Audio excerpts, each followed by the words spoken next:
Hey guys, Joseph here. Now in this video, I'm going to be talking about Normandy, and more in line with basically why people don't like it, some of the issues it had, etc.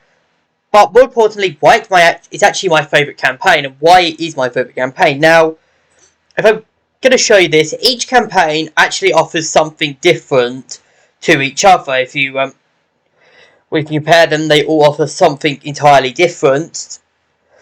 And I think that Normandy does have this, which I'm going to explain in the video, but it does have some things which I understand people hate. Now, the first thing people hate about Normandy is it's full of overpowered vehicles, weapons, etc. Now, if you don't know, the reason why people say Normandy is a really big clusterfuck is because of stuff like this. The P-47, the Jumbo, the FG-42, the Panther, the FG-42-2, the MP-43, and stuff like that. And really, there's not many weapons in Normandy which are considered balanced but not overpowered. But there's so many weapons that are considered just overpowered. The FG-42, for example. I've made a video on the FG-42, and I know many people have. Literally, everyone's made the 10 cents on the FG-42 and why it's the biggest thing, the worst thing to happen in the game. Even in the Allies, they have some pretty powerful stuff. The Thompson's really powerful. I made a video on that. The BAR-82 is a very powerful weapon. I think I said in my favourite weapons, I said it was the third best weapon in Normandy, I believe. The M2 Carbine's really good. The Garand's really good. Grenade Launcher is okay. The Flamethrowers are really good. All of that. But why do people hate Normandy? Well, the main thing that people hate about Normandy is the air supremacy, especially for the Allies. This thing is the main reason, the P-47. Now, you can get two of them. I do have the second one, the event one. But what really makes everyone hate Normandy is the P-47. This thing is probably the most overpowered vehicle in the game. Unless you have enough, the only way I've actually been taken out with this thing is if I just crash. I literally just crash the plane. If you have a good P-47 pilot, which there are some pretty good ones, I've played with and against really good P-47 pilots, you will struggle against this thing.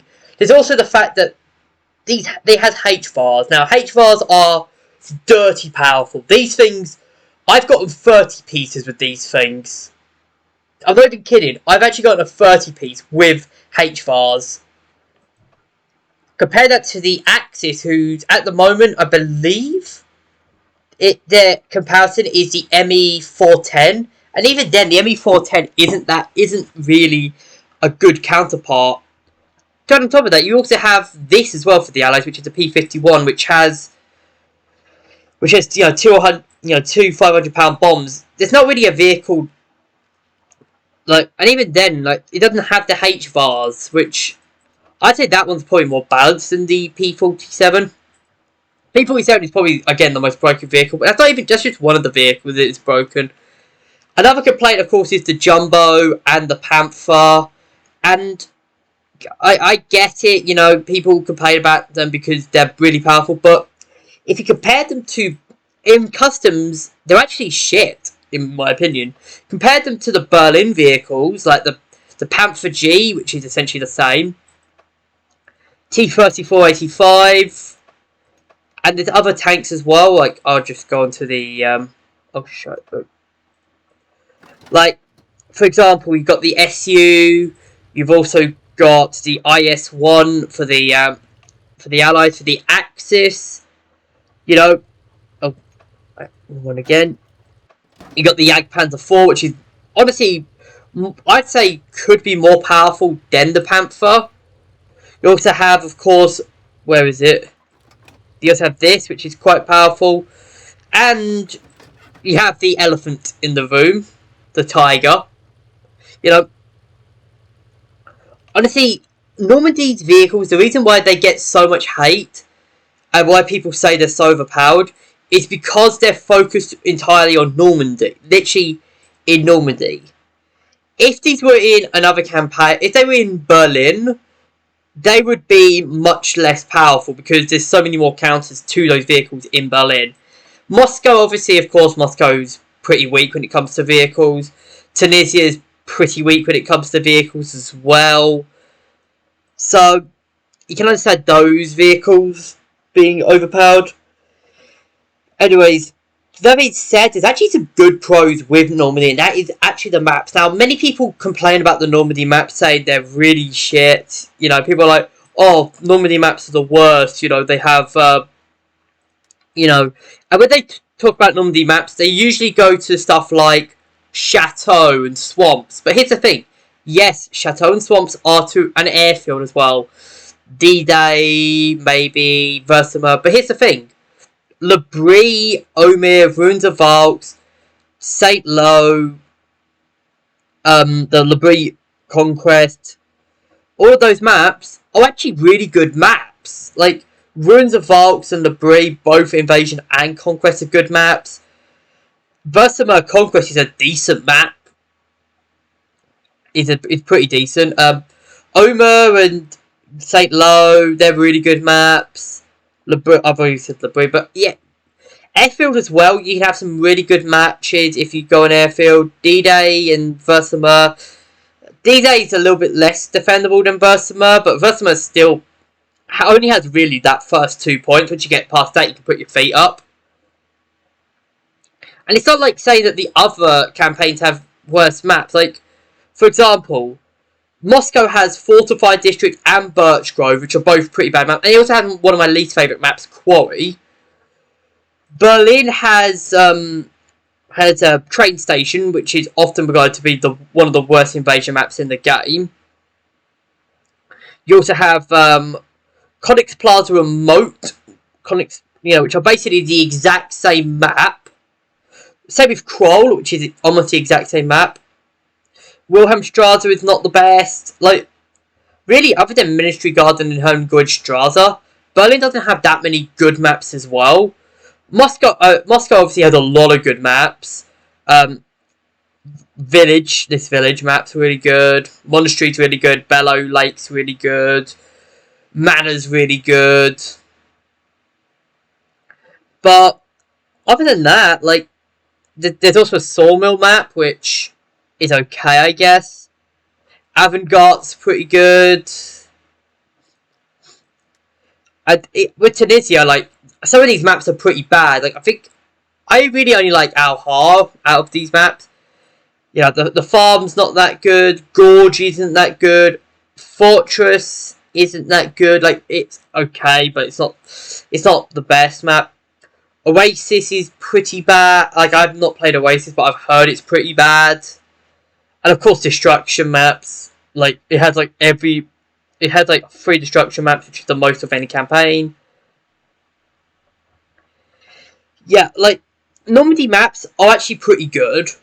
It's just that many people just pick on the worst maps when talking about Normandies. As well as that, I think, like, Normandy has one of the more unique playstyles. Like I was saying when I was talking about this, each of these have a unique playstyle. Moscow is all about long range, you know. Berlin's about close range. Tunisia is more mid-range. Normandy's kind of a perfect mix between Tunisia and Berlin. As you've got the I'm going to go back onto this. You've got the incredibly close quarter maps, like Omer, like Saint Lo, parts of Ruins of Valks and Le Brie. But you also have open parts, like on parts of Ruins of Valks and Le Brie, Airfield, Versailles, D-Day, even Swamps. Like, I know Swamps is an awful map, don't get me wrong. I would say it's arguably the worst map in the game. But yeah, I think the problem with Normandy is that many people just they highlight all of its cons and take away all of the pros. Now, obviously, of course, I do. You know, I made Normandy a lot, but I have been trying to branch out into Berlin. Berlin's fun as well. Don't get me wrong. I really like Berlin, but I think every campaign has problems, and it's not it's not unique to Normandy. Every campaign has a multitude of problems. Normandy has quite a lot of problems, don't get me wrong, but there's just I think people just hype on Normandy, saying like, oh look at this thing, look at this P-47, you know, it will take you out from halfway across the map. Yeah, I know these things take you out from halfway across the map. I've been on the wrong end of these. And I've been on the both ends of them, actually. But the thing is, you know, how many times do you see a P-47? I can say I rarely see P-47s nowadays. You're more likely to run into people running with the... not the P-51, with these things, the P-37G, the P-38s. You're more likely to run into these rather than the P-47. Even the event P-47. Like, have you seen an event P-47? I don't think I've seen one other than in videos. Whereas with the actual P-47 here, I could probably count on one hand how many times I've seen these. Now, I know the P-47 is still an overpowered plane. I'm not denying that. However, many people make out that it is the most overpowered plane, and that not, you know, you can't count, you know, that. But the same goes with the same actually goes with the Panther. Like, do you see Panthers that often? Jumbos, yeah, you see Jumbos quite a bit. I'll admit that you see Jumbos quite a bit, but Panthers you don't actually see that often. Like, I generally could count on, like, it generally could take about 2 hands to count the amount of times I've seen a Panther on a normal Normandy map without, when I've just got into, you know, startup, didn't go into events to queue up, which I think is really good. Anyways, I'm going to end the video here. This has just been my take on Normandy. I hope you guys have enjoyed. Like, comment, subscribe. Leave your thoughts on Normandy in the description. And I'll see you guys in the next video.